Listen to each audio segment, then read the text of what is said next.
Thank you so much. That was such an incredible, incredible video. And it really brought a special energy in the room. And I saw a lot of people put their iPhones and their Blackberries down. Let's keep it that way. For those of you who have not heard me before, this accent is for real.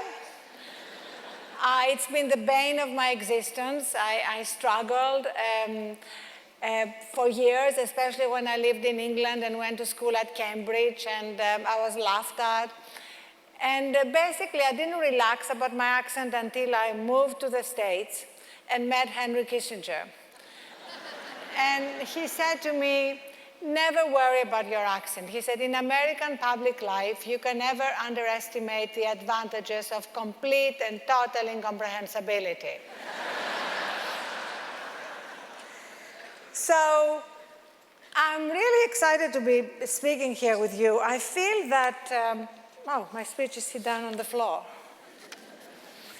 I feel that speaking about leadership to a group of young and older leaders at a moment like that, which is incredibly turbulent, uncertain, and despite Nate Silver's genius, completely unpredictable, is a remarkable opportunity to really talk about leadership in some new ways.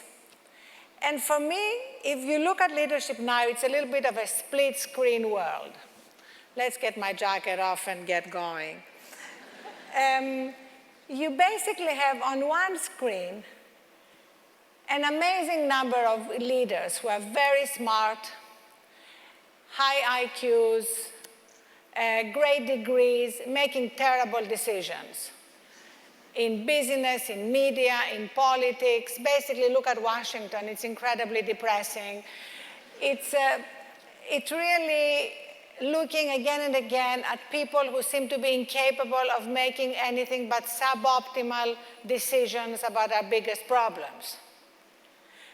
And then you go into American workplaces or workplaces anywhere in the world, and they are largely fueled by burnout, sleep deprivation, exhaustion, a kind of very male model, sorry guys, of success, which is working 24/7, driving yourself into the ground, and ending up with a corner office and a heart attack in your 50s. Not a great model. So, on the other side of the split screen is just an amazing new world that's emerging of people and companies that are realizing that, in fact, we need to find ways to renew ourselves if we are going to be really creative leaders. Because you cannot really manage creativity, you have to manage for creativity. You have to create a space in which creativity can emerge. If you read the biography of that Walter Isaacson wrote of Steve Jobs very specifically talked about how it was after Zen meditation. It was when he had stopped dealing with whatever was coming in that he was able to create a space to come up with all these ideas that led to the iconic products that we are all using today. Bill Gates famously has think weeks when he leaves all his devices behind and goes off to the mountains and thinks. Many great leaders that we know of and many that we don't know of have some way of tapping into their own wisdom and creativity. And that requires really redefining success. Because right now, success is mostly defined in terms of two metrics, money and power. And that's like a two-legged stool. If you see success purely in these terms, sooner or later you're going to fall off that stool. So I started talking recently about a third metric of success, which consists of our well-being. Because you know what, if we don't take care of our well-being and our health, our human capital basically, nothing else really matters. Our wisdom, how do we tap into that wisdom that we all have inside us, but very often we're so disconnected from it? Our capacity to wonder, to celebrate life, to look at life.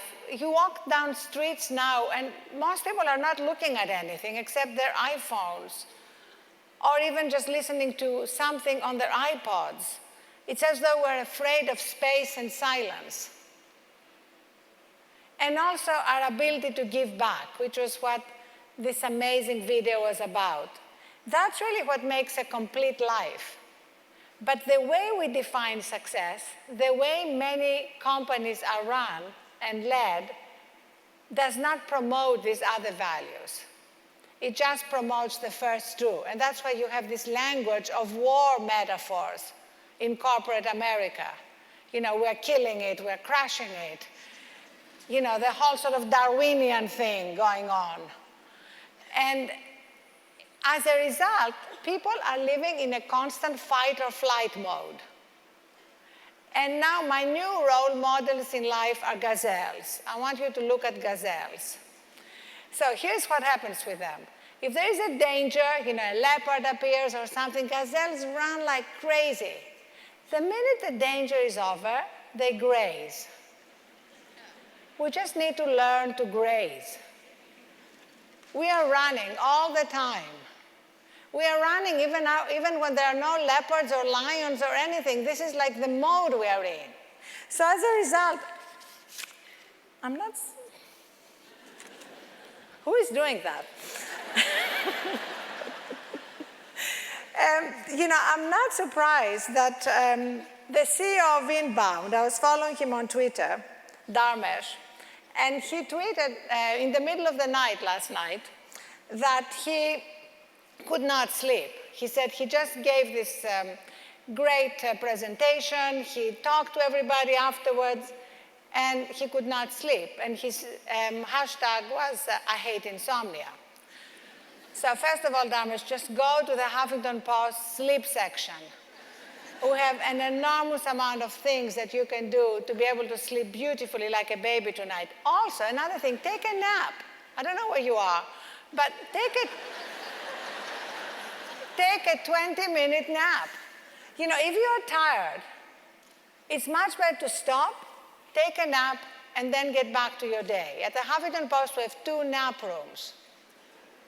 And at first, you know, everybody was saying to me, we have the great Shaheen here who does some of our best financial reporting, so you can attest to that. At the beginning, everybody would say nobody's going to be seen walking into a nap room in the middle of the afternoon. Now they're perpetually booked. We have to open a 3rd one. And I must say, the other day I was walking by one of them and I saw 2 people coming out of one of the nap rooms. You know, I thought to myself, whatever it takes to recharge.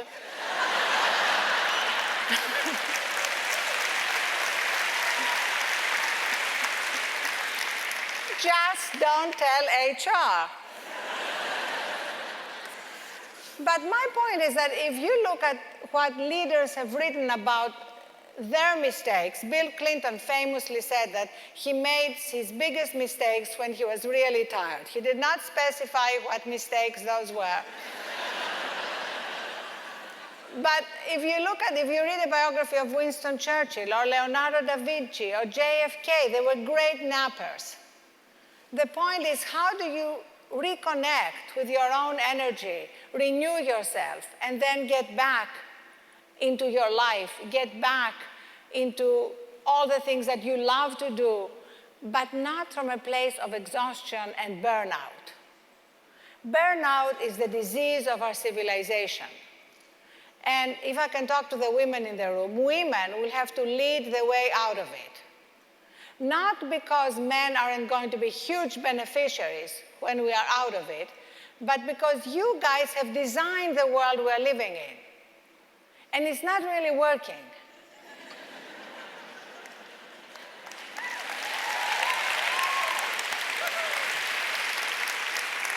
You know, it's not working for men, it's not working for women, it's not working for polar bears, it's not working for anybody. So if we're going to really cultivate leaders who will be able to take us through these turbulent times, they need to be able to, first of all, see the icebergs before they hit the Titanic. That's leadership. Everybody can see the iceberg after it has hit the Titanic. Aaron Cullen, who was the CFO of Lehman Brothers just before Lehman Brothers went bankrupt, wrote a very moving piece in the New York Times recently in which she described her life. She said she had no life. She was working round the clock. Her marriage was destroyed. Her relationships were destroyed. And the thing she didn't say is that, and Lehman Brothers went bankrupt. So that's the thing that I want everybody to understand. It's not like it's a trade-off. Like, I'm just going to build this great company and the hell with my relationships and my life and my health. No, you can no longer do that.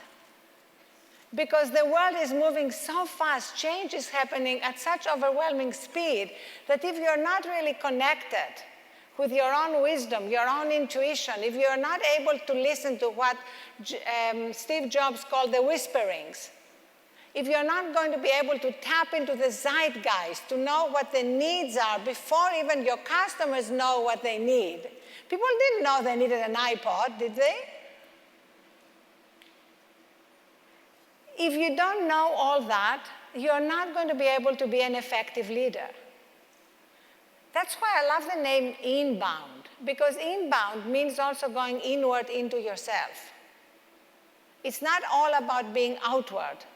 Our lives are so outbound at the moment. We need to make them more inbound.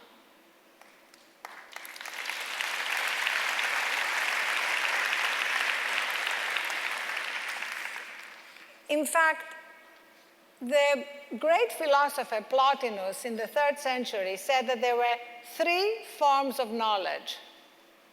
And they were opinion, science, and illumination. Now, opinion and science, data, we are swimming in, we are drowning in.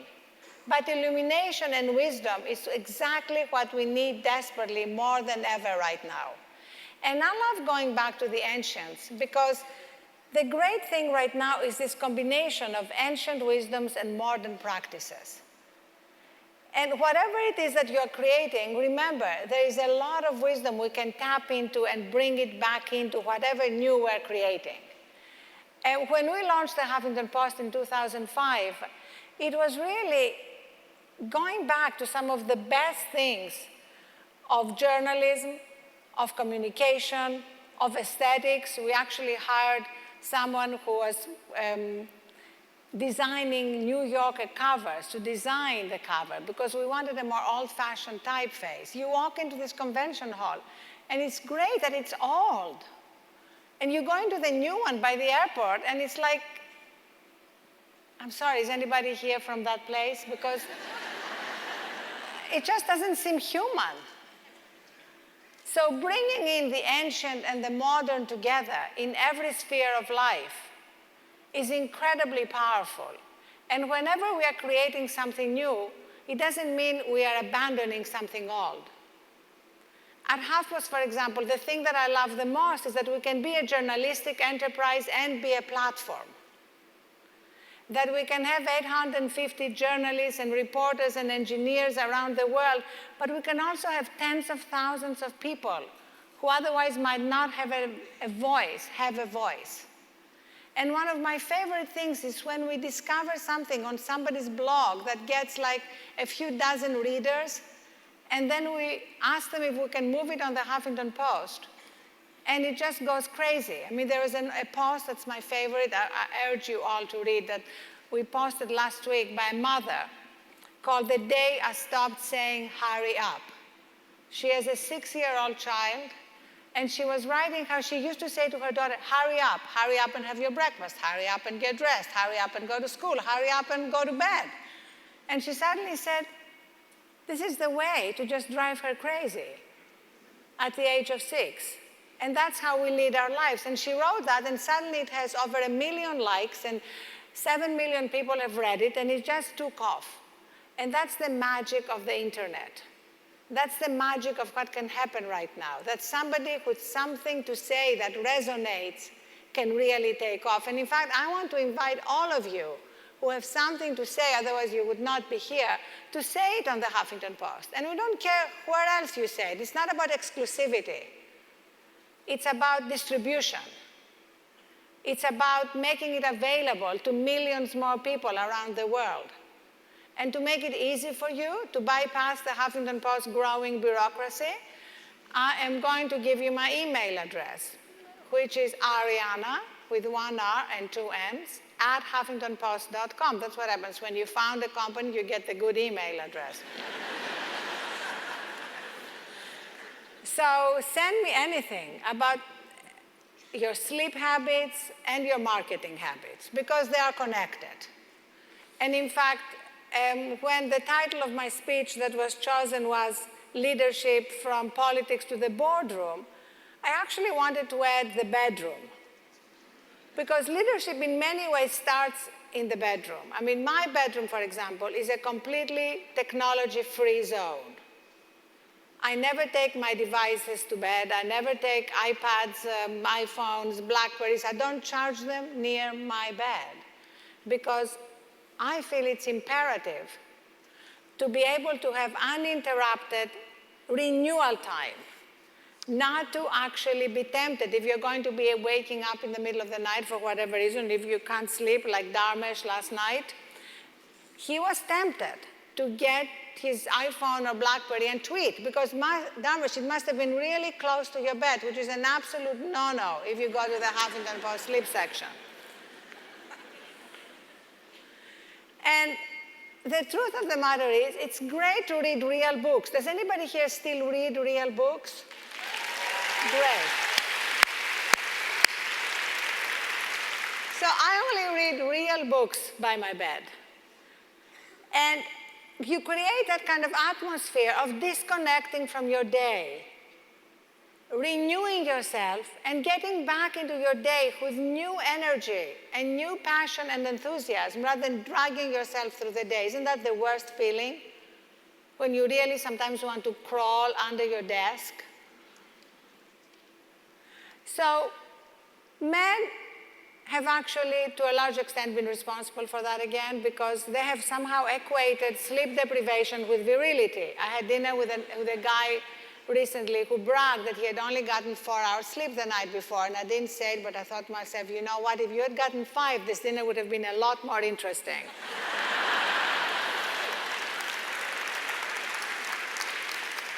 And that has always led to what has been called time famine. That we are all walking through life feeling that we are running out of time, that it's always later than we think. And it's a terrible way to live your life. In fact, in many surveys, when they ask people what they want more of, the question is often answered by saying time. People want more time for themselves, more time for their children, more time for their families, more time for their hobbies. They want that more than they want more money. So the truth is that when we redefine success beyond money and power to include all these other elements of well-being and wisdom and wonder and giving back, then somehow time opens up for us. And we don't live life through that breathless way, as though we are missing out on something. And it's very hard to lead from that place, because that's a place where you always feel like you are behind. And if you're behind, it's really hard to also lead. Another thing that's very important here is being able to complete projects. Now, I discovered early on in life that you can actually complete a project by dropping it. And this has been incredibly useful to me. For example, I thought that I was going to learn German. I thought I was going to become a good skier. I thought I was going to learn to cook. And one day, I decided I was actually never going to do any of these things. So I dropped them. So when I go skiing now with my friends or my children, they go skiing, and I sit by the fire and read books, and I feel fabulous.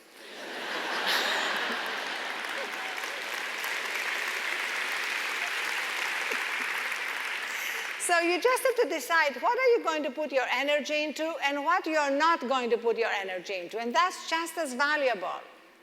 Because if you pretend to yourself that you are one day maybe going to put your energy into skiing or cooking or whatever, but you're not really going to, your subconscious treats this as an incomplete project.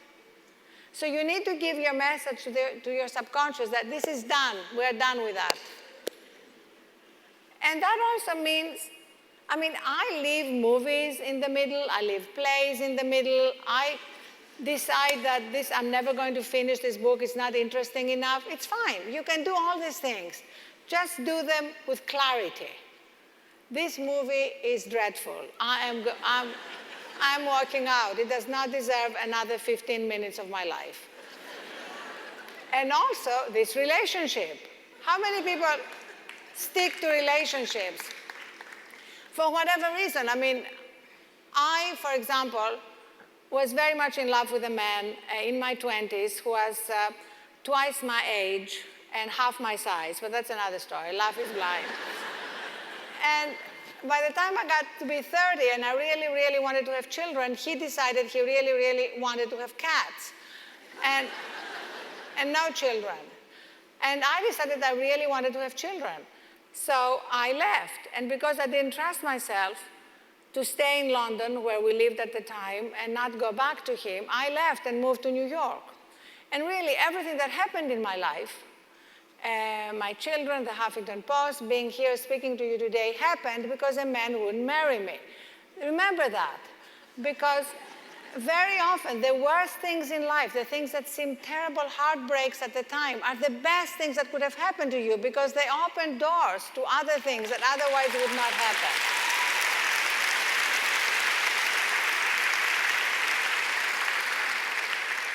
So remember that because, life only makes sense when you look back. Life doesn't really make sense as you are living it.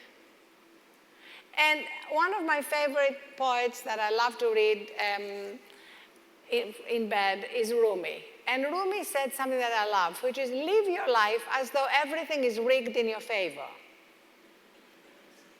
You know how often we go through life acting as though everything is rigged against us, acting from a kind of victim consciousness, as though things are happening to us. And that's a very disempowered place from which to live and from which to lead. You cannot lead from that place. Because you know what? Every day things are going to happen that you don't like. Hi, Nate. Nate Silver, I don't know if you're here yet, but this is a big prediction that I'm making right now. I'm predicting that everybody here will have things happening to you today, tomorrow, the day after, that you are not happy they're happening to you. So the only thing we're in control of is our attitude to what is happening to us. And if we can move to a place of imperturbability, it's a big word for a Greek girl, but it's a fabulous word because you can really practice to be in that place. And whatever happens, deal with it from that place. It's an incredibly powerful place to lead from.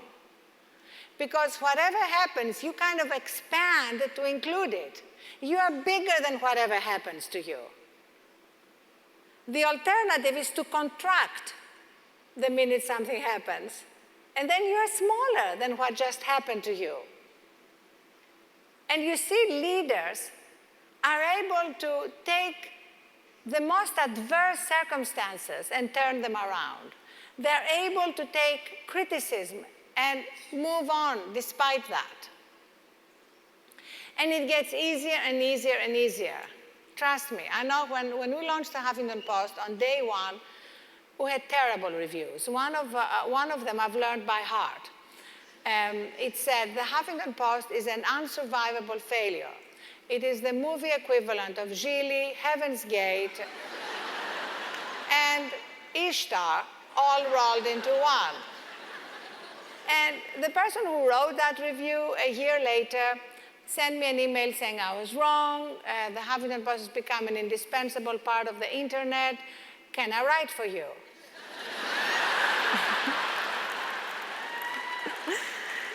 And I said, yes, because you know what is the worst thing you can do that totally saps your energy is to hold grudges. Holding grudges is like drinking poison.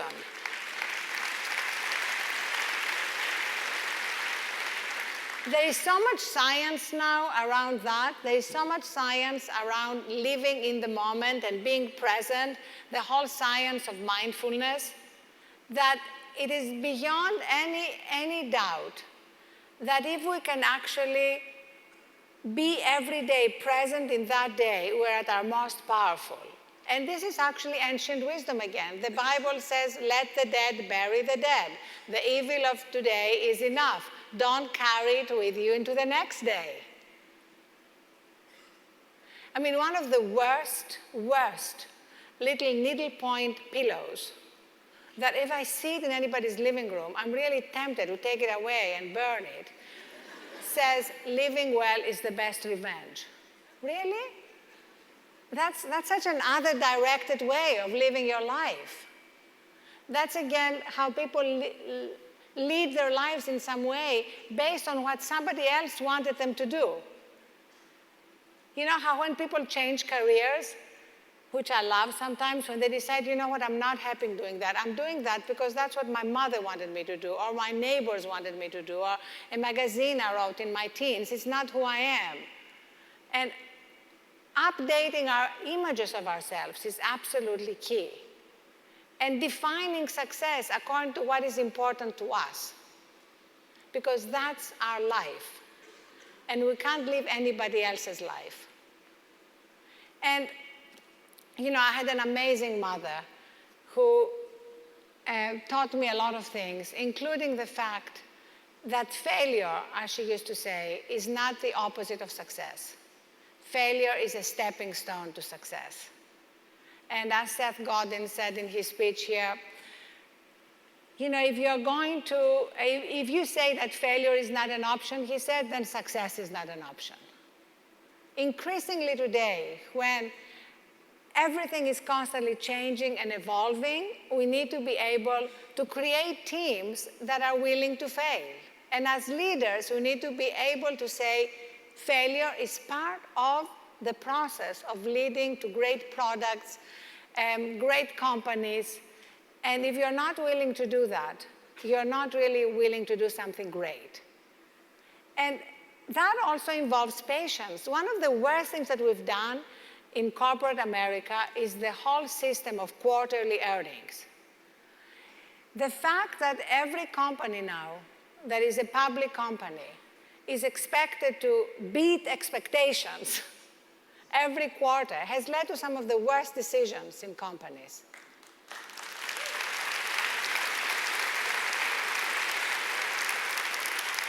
Because instead of leading your company for growth, for progress, for great new products, you are leading your company based on beating the expectations of some stockbrokers on Wall Street. As Jeff Bezos said, screw you. And it was fantastic. For 7 years, Amazon made no profit. He had the guts to say, I'm going to do it my way. If you don't have the guts to say, you're going to do it your way, don't go public. Inbound, are you listening? I hear you're considering an IPO. You don't have to do it. Just keep raising money. You just raised enough. And if you need more, and if you decide to go public, do it your way. Don't do it the way that so many companies are doing, and they are destroying themselves, and in the process, destroying our economy. Because if you hear people saying, you know, how we are coming out of the woods and things are doing better, really? Millions of people are still out of work. Millions of people are graduating from college and they can't get jobs. We are living in a state of absolutely dreadful upward mobility, which has really become downward mobility. We're number 10 in upward mobility around the world. We're now behind Spain and France. And being behind France in upward mobility is a little bit like France being behind America in croissants and afternoon sex. It doesn't make sense.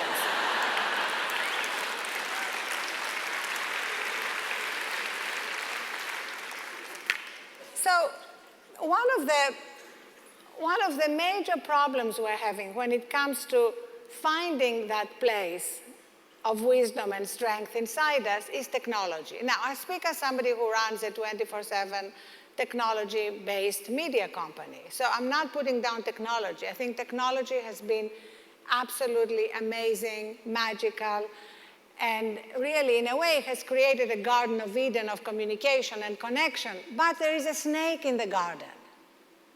And that snake is hyperconnectivity.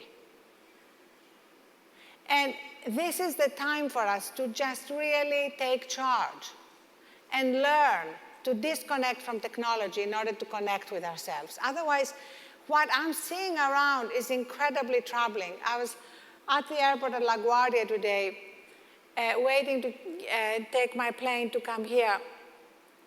And across from me was a mother with her probably 5-year-old little girl. And we were waiting there for about 45 minutes. They did not look at each other. They did not exchange a word. They were both buried in their smartphones.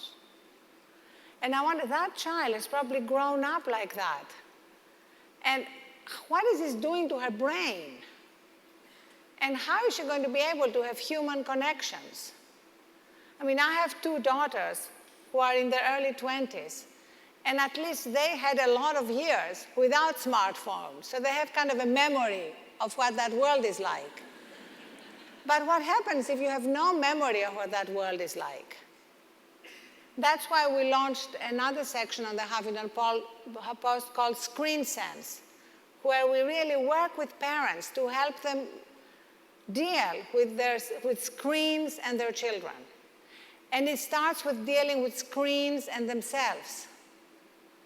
It starts with ground rules. We have always had ground rules of no devices at the dinner table, period. And it really helps to be able to have the patience of human communication. Also, email. You know what? There are so many studies that over 70% of the emails you are dealing with every day are utterly useless. Maybe 90%, but there are at the Huffington Post, we have certain ground rules, which include, for example, that nobody is expected to answer emails after hours or over the weekend.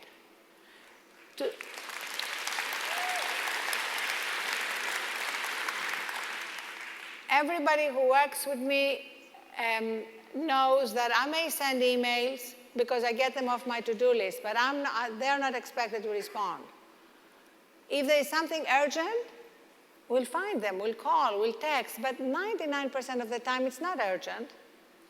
And to create a culture where you are expected to be always on because you can, is just to create a culture of burnout. And a culture of burnout can never be a culture of creativity. Even if you create something, it's not going to be a culture of sustainable creativity. The thing that is different now is that you can't create a great product and rest on your laurels. You have to constantly be reinventing what you've created. The Huffington Post is unrecognizable today from what it was in 2005. We now have 70 sections. We are in 8 countries. We're going to be in 15. I just looked at our latest ComScore data, and we are 75 million UVs, and 40% of that is from outside the United States. If you're going to be a media company, you have to be a global media company today.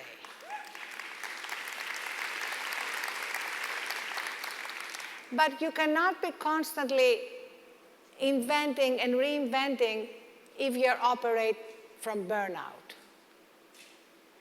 And that is what is something that needs to be taught in business schools. And increasingly, it is being taught in business schools. That is really one of the most amazing things that's happening. Bill George, who teaches mindfulness in leadership at Harvard, has been very eloquent about the fact that what used to be thought of as California flaky, mindful, meditation, yoga, is now being introduced as a leadership tool.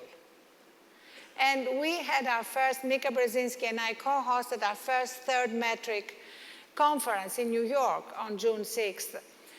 And we had CEOs there, like John Mackey from Whole Foods and Mark Bertolini from Aetna, talking about that. And very often, these leaders come to these realizations from personal experience. Mark Bertolini, for example, was your typical hard-charging, fueled by burnout CEO of the third largest health insurance company in America, and then he had a terrible skiing accident. And for 1 year, he was hooked on narcotics. And then he discovered yoga, meditation, acupuncture, and it was such a transformative effect on him that he made these benefits available to his 34,000 employees. And he said that what he wants to do now is to make these benefits available to everybody. So these are like the personal moments that transform how leaders think. And what we want to do is to accelerate these aha moments. I had my own aha moment in 2007 when, in the middle of burning out myself, working around the clock, trying to be a good mom, taking my daughter around colleges, and not using my BlackBerry during the day and instead working through the night, I actually fainted from exhaustion, hit my head on my desk, broke my cheekbone, got 4 stitches on my right eye, and that was my wake-up moment. And after that, I became an evangelist for a lot of these things. I started becoming an evangelist for sleep. When I started talking about sleep in 2007, people were like thinking this was quaint. Now there is unbelievable, incontrovertible evidence that sleep is a leadership tool. It's a performance enhancement tool.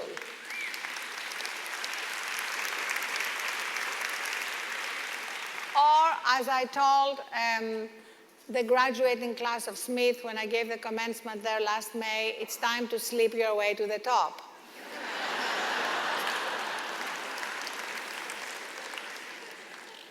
So that's why we're having a growing number of companies and leaders going for digital detoxes, acknowledging that they need that. But let's do it for real. You know how many times people put out this away email, I'm going away, I'm not going to be answering emails. And then 2 minutes later, you get an email from them? Does that make you feel special? No, it just means that people can't really do it. Just do it. The world will be there when you return, and you are going to be recharged and ready to deal with it from a more creative, more balanced, and much wiser place. And now 25% of American companies have introduced some form of mindfulness for their employees. Not because they're incredibly charitable, but because they recognize the impact on the bottom line. Stress is causing American business $300 billion. A stressed out employee is costing 46% more than in terms of health benefits than a healthy employee. And for women, the numbers are much worse. That's why we women cannot afford to climb up the ladder in the same way men have done it. Forget the ladder anyway. As Sheryl Sandberg wrote in her book, it's not a ladder, it's a jungle gym. And my point is, it's not just about leaning in, it's also about leaning back to recharge and then lean in again. There is a great French expression that the French is, in case there are any French people here, they can see my accent is better in French than in English, reculer pour mieux sauter, which means lean back in order to jump higher, which is what cats do. Lean back, recharge, and then you jump higher. So if you look at all that, if you think of it, after all, the idea that success and getting to leadership positions is just some kind of straight line is a male invention, a straight folly climb. It doesn't work. It's actually much more complicated, and very often it can be having a lot of detours, failing, losing a job, getting to another job. It's much more of a dance and being open to possibilities than just blindly climbing up some ladder. So That also is what makes it easier for us to overcome our own self-doubts as leaders. Because very often we ignore that. We ignore that as you look around. Often leaders self-destruct more than they're destroyed by someone else. Anthony Weiner, anyone? Dominic Strauss-Kahn? I remember the headline on the Huffington Post the day after Dominic Strauss-Kahn was caught at the Sofitel Hotel. It was OMG IMF.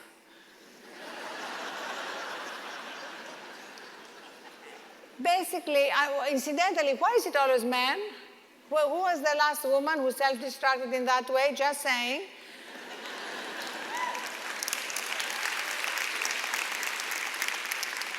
But I really believe that if they had actually taken more time to deal with their inner demons, they would not have self-destructed in those ways. And often it's also dealing, this is more of a problem for women, I'm afraid, with what I call the obnoxious roommate living in our head. You know, those voices of inner doubt. Because we women have an even greater tendency to judge ourselves. You know, all human beings have it, but men find it much easier to shut up that voice and watch a game or something and move on. And we women have to wrestle that voice into the ground. So learning to deal with that obnoxious roommate, learning to deal with our negative fantasies. You know, as Montaigne said, there were many terrible things in my life, but most of them never happened. So learning not to sort of exhaust ourselves through all these mind games that we play is just an incredible ritual for us as leaders, because then it means we have our energy available to us at all times to really lead and create. And that's just an incredible place from which to live. You know, the Greek philosophers had three big questions they asked. The first one was, how do we govern the city? The second one was, what do we need to know? And the third was, how do we live a good life? But modern philosophers have really stopped asking the question, how do we lead a good life? And as a result, they've let us all kind of reduce a good life to money and power.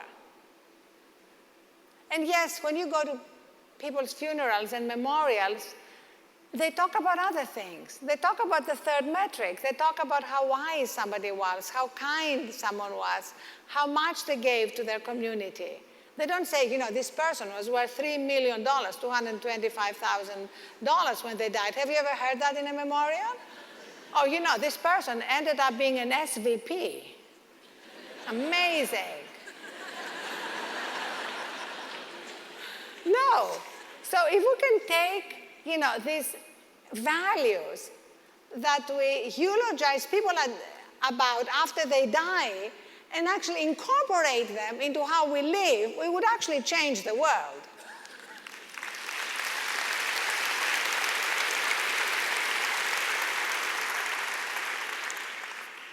You know, Seth Godin said in his speech here that generosity is going to become more and more important in marketing because people don't want to hear from somebody they think is selfish. And also because there is something happening in the zeitgeist. You know, Jonas Salk, before he died, summed it up by saying we are moving from a period driven by competition and survival to a period that's going to be driven by cooperation and meaning. And in that place, qualities like humanity and generosity are going to matter much more.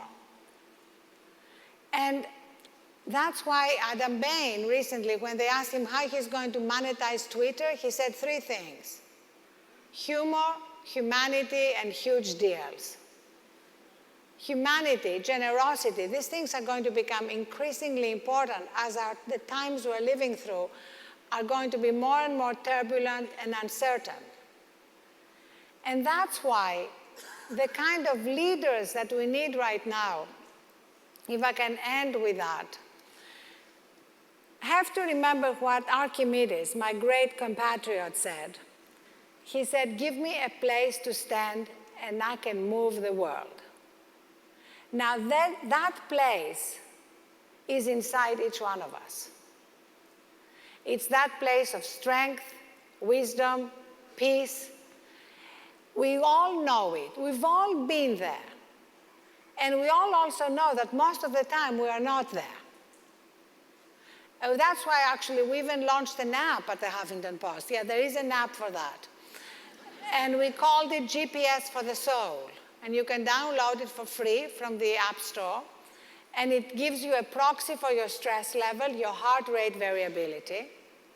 And then you can launch a guide with the things that help you course correct, that help you de-stress. The guide can have anything that you love. It can have poetry and music and pictures. In my case, it has pictures of my children when they were young and unproblematic.